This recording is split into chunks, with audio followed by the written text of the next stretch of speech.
الحمد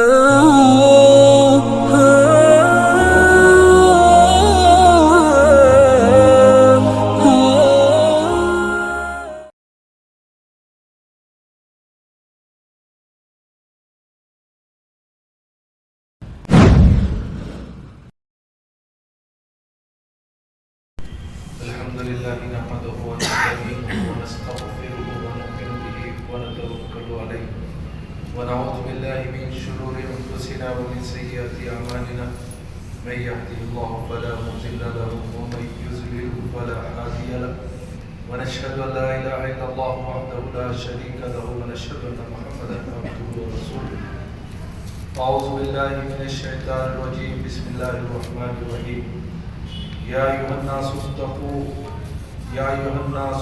ربكم الذي خلقكم من نفس واحدة وخلق منها زوجها وبث منهما رجالا كثيرا ونساء واتقوا الله الذي تساءلون به والأرحام إن الله كان عليكم رقيبا وقال تعالى يا أيها الذين آمنوا اتقوا الله حق تقاته ولا تموتن إلا وأنتم مسلمون وقال تعالى يا أيها الذين آمنوا اتقوا الله وقولوا قولا سديدا يصلح لكم أعمالكم ويغفر لكم ذنوبكم ومن يطع الله ورسوله فقد فاز فوزا عظيما وقال النبي صلى الله عليه وسلم النكاح من سنتي ومن رغب عن سنتي فليس مني صدق الله ورسوله.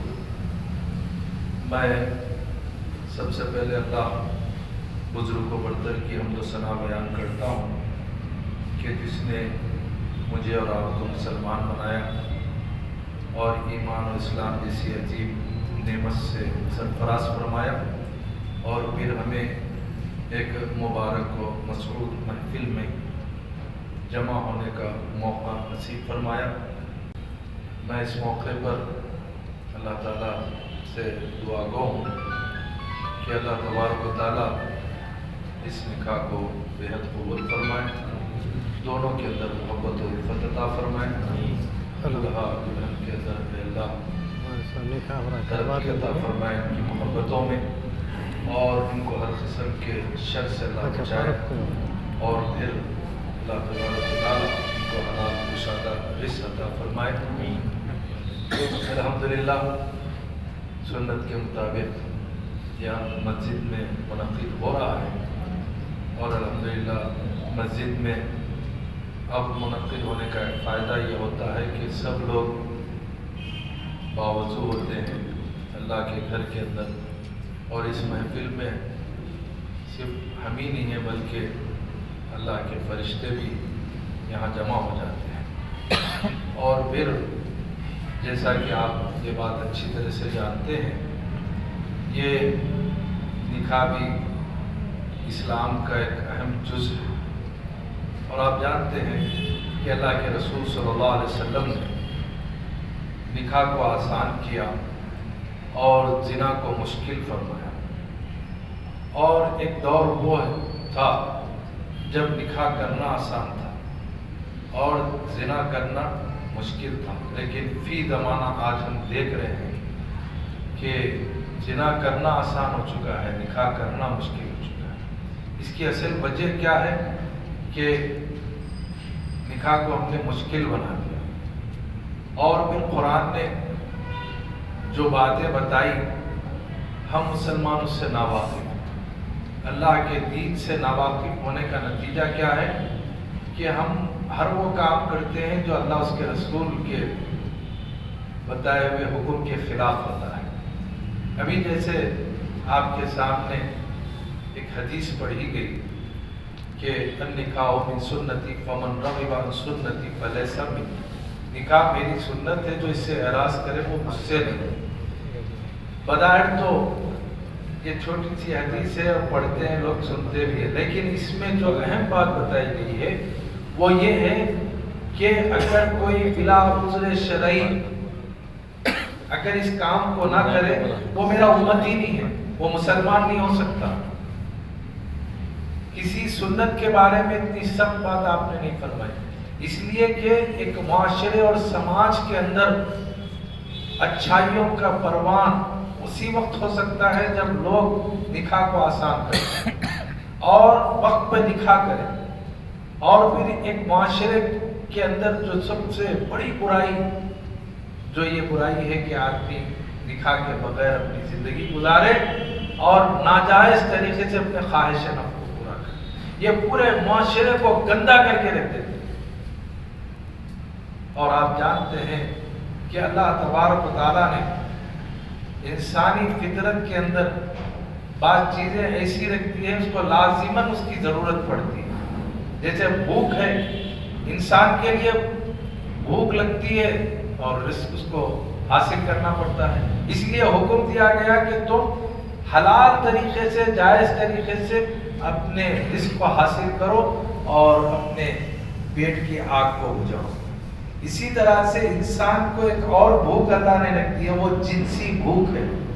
خواہش نفس، چاہے عورت ہو کہ مرد، ہر ایک کو اللہ تعالیٰ نے فطرتاً رکھ دی ہے چیز. اس کے لیے بھی حکم دیا گیا کہ تم اس کو جائز طریقے سے پورا کرو اور پھر اس سے تم اپنی جو خواہش نفس ہے اس کو پوری کرو. اس کے لیے نکاح کا طریقہ بتایا گیا. اور پھر آپ جانتے ہیں کہ یہ نکاح کے موقع پر جو آیتیں خطبے کے موقع پر پڑھی جاتی ہیں یہ یوں ہی نہیں پڑھی جاتی. اس کے پیچھے ایک مقصد ہے. بغیر مقصد کے اسلام میں کوئی عبادت نہیں ہے، کوئی کام نہیں ہے. دیگر مذاہب کے اندر آپ دیکھیں ہوں گے کہ وہاں پر کچھ پھیرے لیے جاتے ہیں، کچھ اشلوک پڑھے جاتے ہیں. وہ پڑھنے والے کو بھی نہیں معلوم وہ کیا پڑھ رہا ہے اور سننے والوں کو بھی نہیں معلوم کہ وہ کیا کہہ رہا ہے. بس چند رسم رواج ہوتے ہیں اور اس کے بعد پھر وہ کام ہو جاتا ہے. لیکن اللہ تعالیٰ نے یہ جو آیتیں نازل کی ہے جس کو اللہ کے رسول صلی اللہ علیہ وسلم نے خطبے کے موقع پر پڑھا ہے، اس کے اندر بہت ہی معنی خیز باتیں اس میں رکھی گئی. اس کا جاننا ہر مسلمان کو ضروری ہے. جس طرح سے نماز کے مسائل، روزے، غسل، وضو کے مسائل کو آدمی جانتا ہے، بالکل اسی طرح سے نکاح کے مسائل سے بھی ایک لڑکا اور لڑکی واقف رہیں. یہ نکاح جو ہونے جا رہا ہے یہ گویا ایک معاہدہ ہے، ایک ایگریمنٹ ہے زندگی بھر کا. ایسا نہیں ہے زبان سے کچھ ایجاب و قبول ہو رہا ہے، منظور ہے، قبول ہے، زبان سے ادا کر دیا. نہیں، ایک لڑکا اپنے طرف سے اعلان کرتا ہے کہ میں اس لڑکی کو اس مہر پر اپنی زوجیت میں لیتا ہوں. خابد کے معنی خلے کے اندر آ جانا، خلا محفوظ. اب اس کی کھلائی پلائی، اس کی تمام ضروریات کی چیزوں کا وہ ذمہ دار بن جاتا ہے. یہ کوئی معمولی معاہدہ نہیں ہے، زندگی بھر کا ہے. اور پھر اس کے طرف سے اعلان ہوتا ہے کہ اس کی حفاظت کا بھی میں ذمہ دار ہوں. اسی طرح سے ایک لڑکی جب کہتی ہے مجھے منظور ہے، قبول ہے، تو اس کا مطلب یہ ہے کہ اب میری عفت، میری عزت تو اس کے لیے حلال جائز. اب تک تھوڑی دیر پہلے تک وہ غیر تھے، اب ایک ہو گئے ایک ہی لفظ کے اندر. اب اس کے مال کی میں محافظ، اس کی عزت کی محافظ. اور شوہر کو کہا گیا کہ وہ ناخدا ہے. مطلب یہ ہے کہ اللہ کے رسول صلی اللہ علیہ وسلم فرمایا اگر میرے اللہ کے علاوہ کسی اور کو سجدے کا حکم ہوتا تو میں ہر بیوی کو حکم دیتا کہ اپنے شوہر کو سجدہ کرے. یہ مقام بتایا گیا. اس کے حکم کی وہ پابندی کرے، جائز جتنے بھی حکم دیے جا رہے ہیں. اور پھر یہ لڑکی کو بھی گھر میں وہ مقام ملے کیونکہ ماں باپ بڑے ناز و نام سے پال کر حوالے کرتے ہیں. ایسا نہیں کہ گھر کے اندر کوئی نوکرانی آ گئی ہے یا کوئی کام والی آ گئی ہے، یہ تصور نہ ہو، بلکہ جس طرح سے آپ اپنی بیٹی کا تصور کرتے ہیں اس کو بھی وہ مقام ملے، وہ اس کو عزت ملے، وہ اس کو یہ دونوں کو معلوم ہو کہ ایک دوسرے کے حقوق اور فرائض کیا ہیں. سامعین محترم، ابتدا میں آپ نے اللہ کی تعریف و توصیف اس خطبے کے آغاز میں سنی. اللہ کی تعریف اس لیے بیان کی گئی کہ کسی کے اندر کوئی بھی خوبی، کوئی بھی بڑائی، کوئی بھی کمال، کوئی حسن، کوئی بھی ہوگا وہ اس کا اپنا ذاتی نہیں ہے، وہ اللہ کا عطائی ہے، ڈونیٹڈ ہے، اللہ نے اسے دیا. خود سے اس کا کوئی کمال نہیں ہے. اس لیے جب اللہ کی تعریف کی جاتی ہے الحمدللہ تو سب کے تعریفوں کی جڑ کٹ جاتی ہے. اب انسان یہ نہیں کہہ سکتا کہ میں بہت بلند ہوں، میرا بہت اونچا مقام ہے، بس اللہ تعالیٰ ہی تعریف کے لائق ذات ہے. پھر اس کے بعد اللہ سے مدد، استعانت اور شرور نفس سے پناہ مانگنے کی بات کہی گئی. اس کے بعد جو آیتیں پڑھی گئی اس میں سب سے پہلی آیت میں یا ایھا الناس، یہ بات بتانا مقصود ہے کہ سارے انسانوں کا خدا ایک ہی ہے، وہ اللہ ہے، سارے انسانوں سے مخاطب ہے. اے لوگوں اللہ سے ڈرو. اب دیکھیے خوشی کا موقع ہے، ڈرنے کی بات کہی گئی ہے. کیوں؟ آدمی دو موقعوں پر ایسا ہوتا ہے کہ آدمی آپے سے باہر ہو جاتا ہے. جب غم ہوتا ہے تو غم کے اندر آدمی اپنے آپ کو غم میں مبتلا کرنے کے لیے، غم سے نکلنے کے لیے ایسی ایسی حرکتیں کرتا ہے کہ غیر غلط کام کر جاتا ہے. یہاں تک کہ آدمی جب غم کے اندر مایوس ہو جاتا ہے اپنے آپ کو خودکشی تک کرنے کے لیے تیار ہو جاتا ہے اور غم کے اندر غیر غلط چیزیں اختیار کرتا ہے. اسی لیے حکم دیا گیا غم کا موقع ہو، خوشی کا موقع ہو، تم اللہ سے ڈرتے رہو. اب یہ خوشی کا موقع ہے، بعض لوگ خوشی کا موقع ہے، اب خوشی کے موقع پہ یہ تصور لوگوں کو جو چاہے کرو، ناچ گانا بجانا، پٹاخے پھوڑ رہے ہیں، ویڈیوگرافی ہو رہی ہے. ارے کیوں کر رہے بھئی؟ یہ غیر اسلامی سنت کا کام اور سنت کے طریقے سے نہیں ہو رہا. کہ خوشی کا موقع ہے، جو چاہے کریں گے. یہ نہیں ہو سکتا. اللہ سے ڈرتے ہوئے، اور یہ ڈر کیا ہے؟ انسان کے دل کے اندر ہوتا ہے خوف. التقوی ہا ہونا، ڈر یہاں ہے. چہرہ مہرہ لباس یہ تو ظاہری اشکال ہے، لیکن خدا کا خوف دل سے آتا ہے. اس لیے کہا گیا تقوی ہا ہونا، تقوی یہاں ہے. اور پھر کیا فرمایا گیا کہ یا ایھا الناس اتقوا ربکم الذی خلقکم من نفس واحدہ، جس نے ایک جان سے تم سب کو پیدا کیا. یعنی سارے انسان حضرت آدم علیہ السلام کی اولاد ہیں. اب کوئی بڑا اور چھوٹا نہیں ہے، کوئی اعلیٰ اور ادنا نہیں ہے جیسے دوسرے قوموں کے اندر ہے اعلیٰ ذات، ادنا ذات، چھوٹی ذات، بڑی ذات. اسلام میں کوئی ذات پات کا تصور نہیں ہے. اسی طرح سے شادی کے موقع پر بعض مرتبہ خیال ہوتا ہے ہم دولہے والے ہم اعلیٰ ہیں، دلہن والے ادنا ہیں. ایسا بھی نہیں ہے، کوئی اعلیٰ اور ادنا نہیں ہے، سب برابر ہے، سب کا مقام ایک ہے. اور پھر تم میں سب سے اعلیٰ کون ہے؟ سب سے اونچا مقام کس کا ہے؟ قرآن میں اللہ فرماتا ہے ان اکرمکم عند اللہ اتقاکم، کہ اللہ سے ڈرنے والے ہی اللہ کے نزدیک اونچا مقام. پرہیزگار لوگ، اللہ سے ڈرنے والے لوگ. آدمی کا جو ہے مقام اسی وقت اونچا اور بلند ہو سکتا ہے اللہ کے نزدیک جو اللہ سے زیادہ ڈرنے والا. اور پھر اس کے بعد کیا فرمایا گیا؟ واتقوا اللہ الذی تساءلون بہ والارحام، کہ اے لوگوں رحم کے رشتوں کو جوڑے رکھو. یعنی آپ جو نئے رشتے بننے جا رہے ہیں ان سے اور مضبوط کرو، اور پرانے جو رشتے اس کو بھی مضبوطی کے ساتھ جوڑے رکھو. یہ ہے اصل رحم، مادر رحم سے رحم، رحم کے رشتے، دودھ کے رشتے، خون کے رشتے. بعض لوگ کہتے ہیں کہ میں رشتہ داروں کی پرواہ نہیں کرتا ہوں، جی کٹ پہ نہیں آنے دیتا ہوں.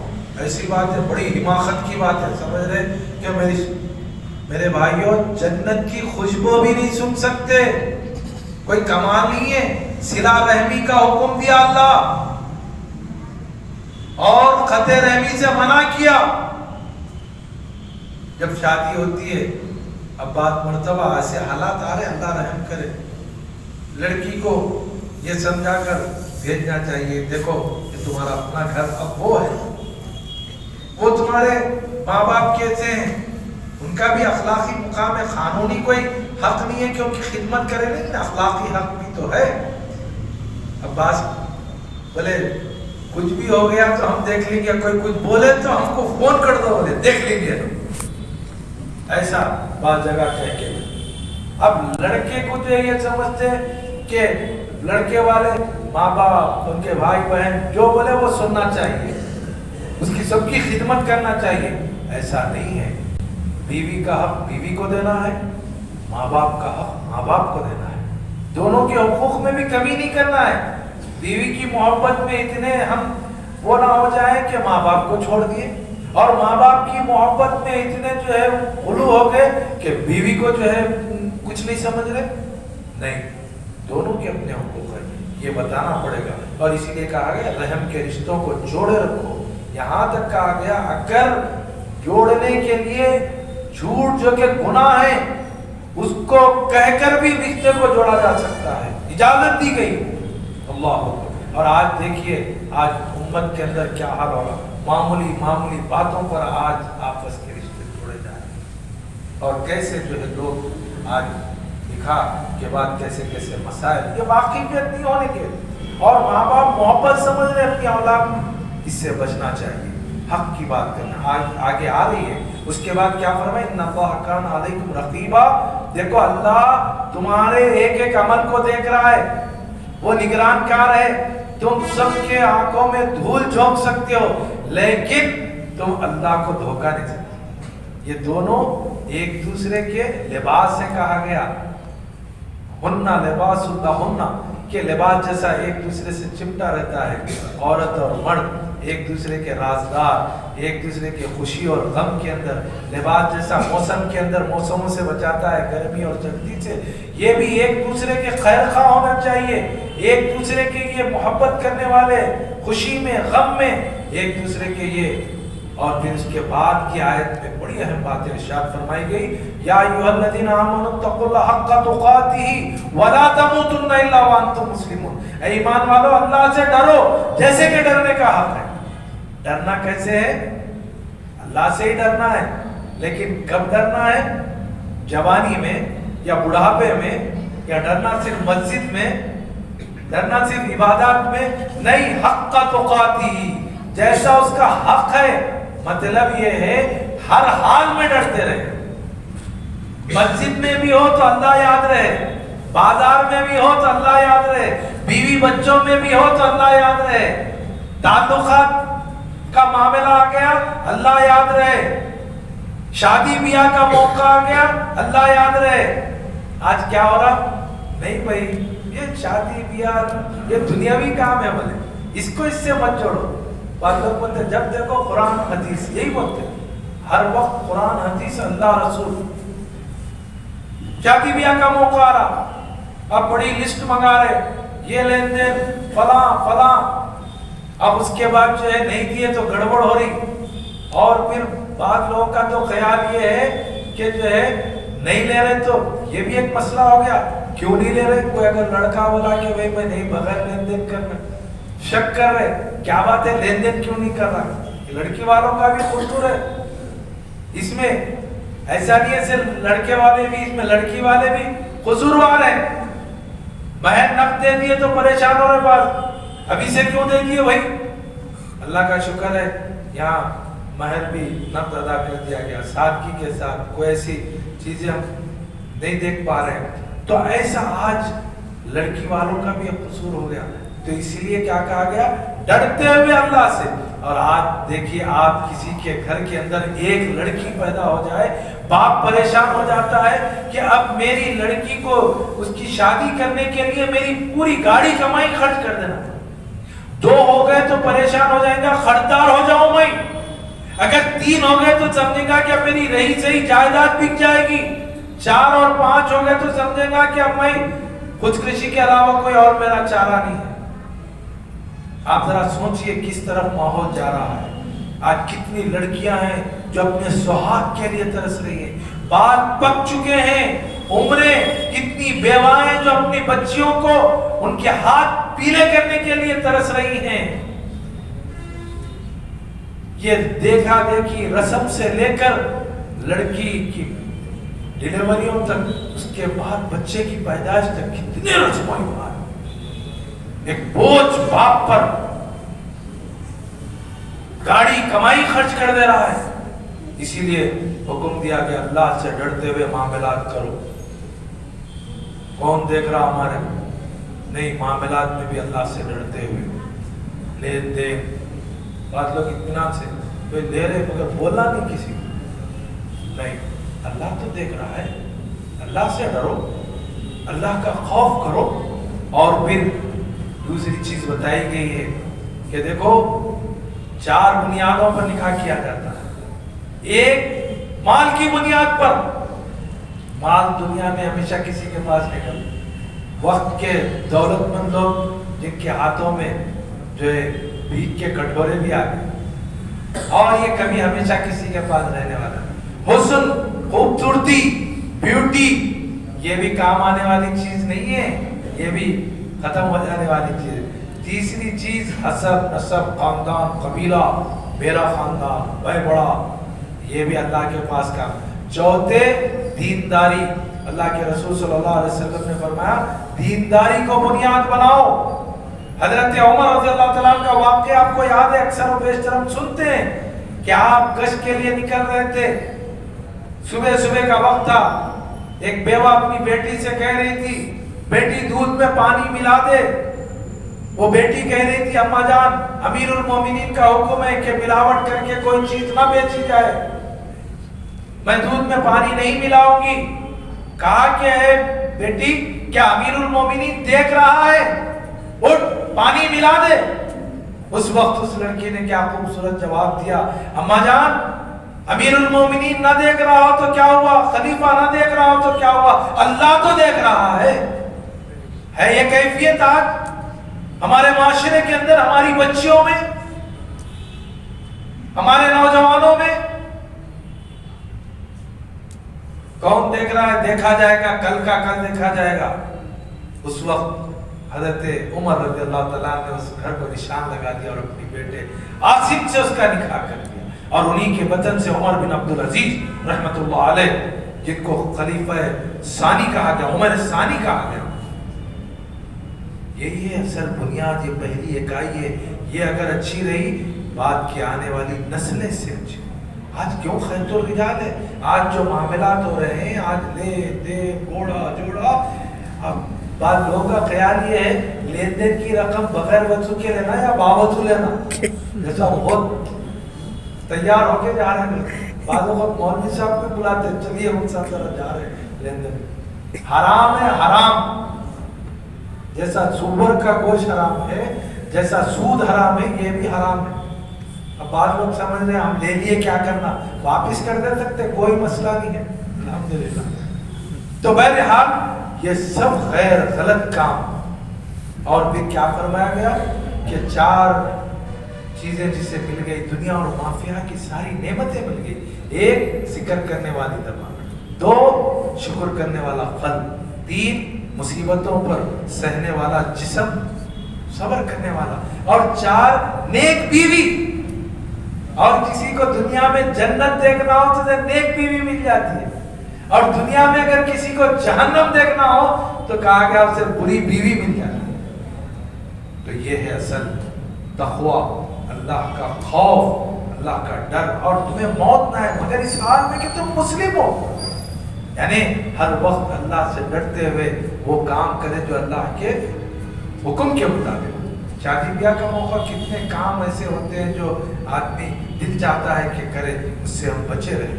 اور پھر آخری جو بات بتائی گئی آیتوں کے اندر کہ یا ایھا الذین آمنوا قولوا قولا سدیدا، اے ایمان والو تم بات سچی کہو، سچ کہو، جھوٹ مت کہو، ہیر پھیر کی بات مت کرو. خاص کر شادی بیاہ کے موقع پہ کہیں عمر چھپائی جاتی ہے، تعلیم چھپائی جاتی ہے، کہیں کچھ ہوتا ہے، کہیں جو ہے کچھ عیب ہے تو چھپایا جاتا ہے. کوئی ایسی بات نہیں، صاف معاملہ.